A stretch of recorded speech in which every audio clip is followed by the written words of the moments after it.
छतरी ले लो छतरी, बारिश के लिए छतरी, छतरी ले लो।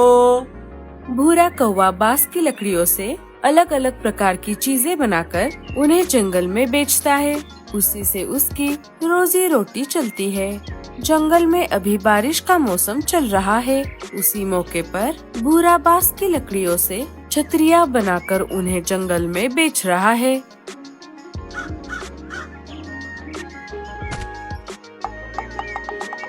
हे ऊपर वाले, मैं सुबह से छाते बेच रहा हूँ, लेकिन अब तक मेरी एक भी छतरी नहीं बिकी। अब मुझे बहुत भूख लगी है। चलो अब घर जाता हूँ। दोपहर हो गई है और खाना खाने का समय भी। रीमा मेरी राह देख रही होगी। खाना खाने के बाद मैं फिर से छतरियाँ बेचने के लिए जंगल में घूमूंगा। भूरा कौवा अपने घर की ओर निकल पड़ता है। थोड़ी देर उड़ने के बाद वो अपने घर आ जाता है। रीमा, मैं आ गया। जरा मेरे लिए पानी लाना, मुझे बहुत प्यास लगी है। रीमा भूरे के लिए पानी लेकर आती है। आ गए आप। मैंने आपको जो चीज लाने को कहा था, क्या आप उसे लेकर आए हो? नहीं रीमा, मैं सुबह से जंगल में छाते बेच रहा हूँ। लेकिन अब तक एक भी छाता नहीं बिका। यही बोलने वाले थे ना आप, इसीलिए आप वो चीज नहीं लेकर आए। मुझे पहले से ही पता था कि ऐसा ही होगा।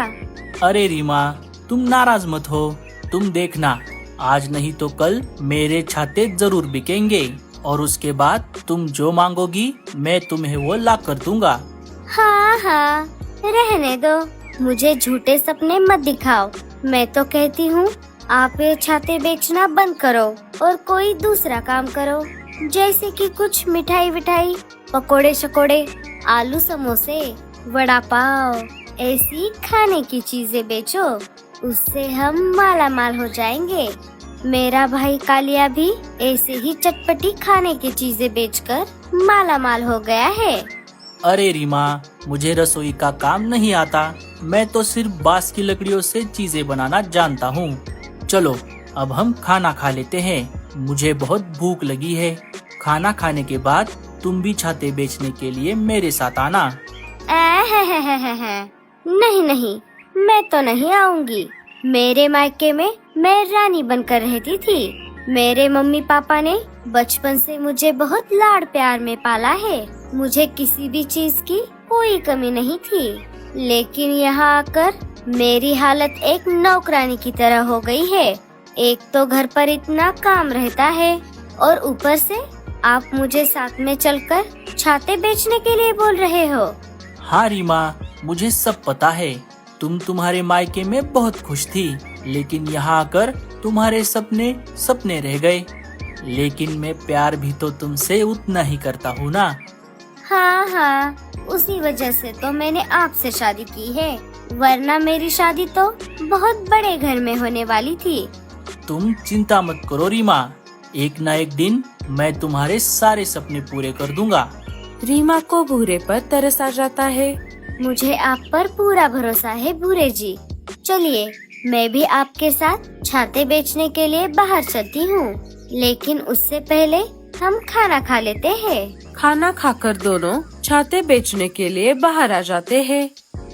छतरी ले लो छतरी, बारिश के लिए छतरी, छतरी ले लो। दोनों छतरी बेचते हुए शिकारी चीलों के इलाके से गुजर रहे थे। तभी उन्हें एक शिकारी चील बुलाता है।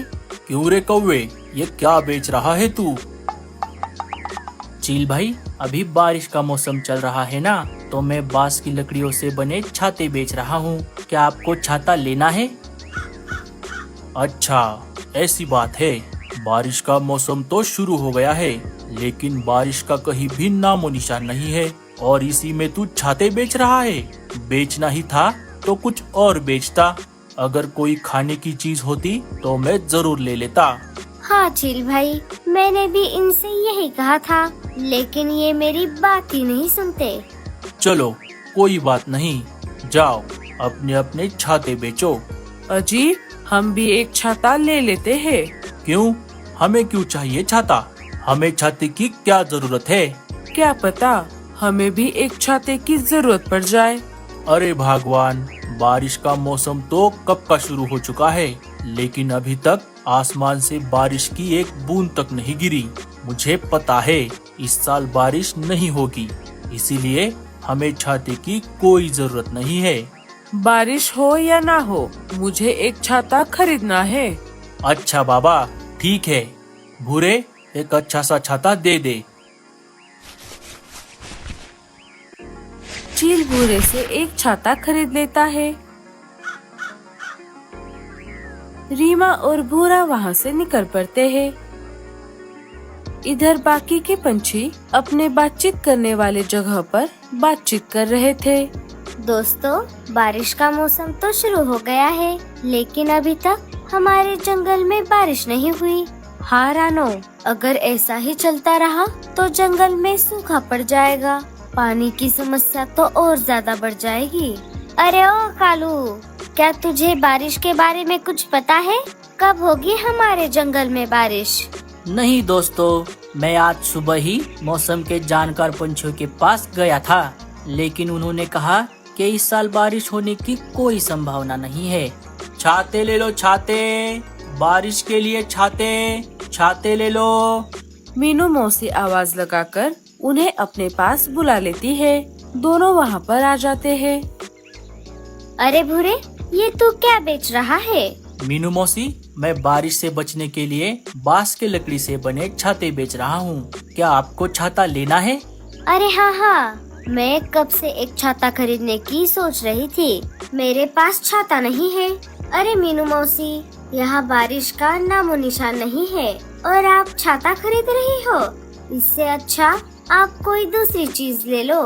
अरे बुलबुल, ऐसी बात नहीं है। मेरा अनुभव कहता है कि बारिश कभी भी आ सकती है।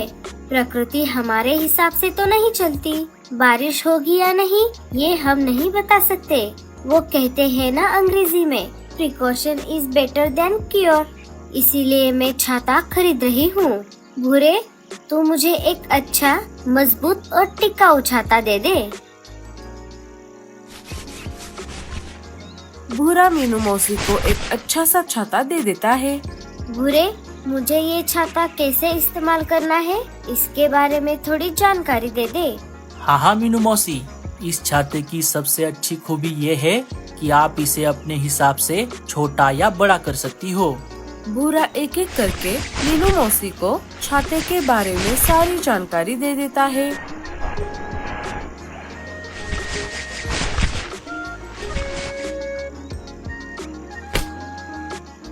अरे वाह, ये तो बहुत अच्छी बात है। भूरे, तू बांस की लकड़ियों से चीजें बनाने में बहुत माहिर है। दोस्तों, आप में से किसी को छाता लेना है? हाँ हाँ रीमा, मुझे और रानो को छाता खरीदना है, लेकिन अभी हमारे पास पैसे नहीं है। हम जब घर जाएंगे तब पैसे लेकर तुम्हारे घर आकर छाते खरीद लेंगे।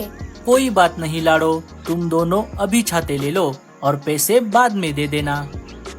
भूरा रानो और लाडो को एक एक छाता दे देता है। भूरे, मुझे भी एक छाता दे दे। नहीं नहीं, हमें छाते की कोई जरूरत नहीं है। चलिए, हमें अभी घर जाना है। घर पर बहुत सारा काम पड़ा है। कालू और गोरी वहाँ से चले जाते हैं। उन दोनों के जाने के बाद वहाँ पर राजा जी के सिपाही आ जाते हैं। रीमा और भूरे, तुम दोनों को राजा जी ने महल बुलाया है, चलो हमारे साथ। रीमा और भूरा सिपाहियों के साथ अपने छाते लेकर निकल जाते हैं। थोड़ी ही देर में रात हो जाती है। सारे अपने अपने घोंसले में सो रहे थे। तभी आधी रात को तेज तूफान के साथ साथ आसमान में बादल गरजने लगते हैं। अरे बाप रे, लगता है बारिश होने वाली है। मुझे अकेले यहाँ पर डर लग रहा है। मैं एक काम करती हूँ, बच्चों को लेकर लाडो के पास चली जाती हूँ। रानो बच्चों को लेकर लाडो चिड़िया के पास आ जाती है। अरे रानो, तुम आधी रात को यहाँ कैसे आ गई? क्या कोई परेशानी है? नहीं लाडो, बच्चों के पापा काम के सिलसिले में जंगल से बाहर गए हैं और बाहर अचानक तेज तूफान और बादलों के गरजने की आवाज आ रही थी। मुझे अकेले डर लग रहा था, इसीलिए मैं बच्चों को लेकर तुम्हारे पास आ गई। अच्छा किया रानो, तुम यहाँ पर आ गई। सोनू और पिंकी के पापा भी आज घर पर नहीं है। मुझे भी अकेले घर पर डर लग रहा था। थोड़ी ही देर में तेज बारिश शुरू हो जाती है। चलो, अच्छा हुआ बाबा, मैंने आज भूरे से छाता खरीद लिया। इस बारिश का कोई भरोसा नहीं है, ये कभी भी टपक जाती है। देखा गौरी, मैंने तुमसे कहा था हम एक छाता खरीद लेते हैं। अब देखो कितनी तेज बारिश हो रही है।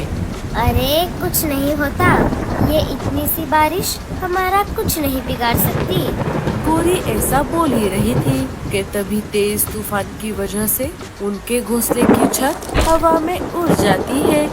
अरे बाप रे, ये क्या हो गया? गौरी चलो यहाँ से, हमें किसी से मदद लेनी होगी।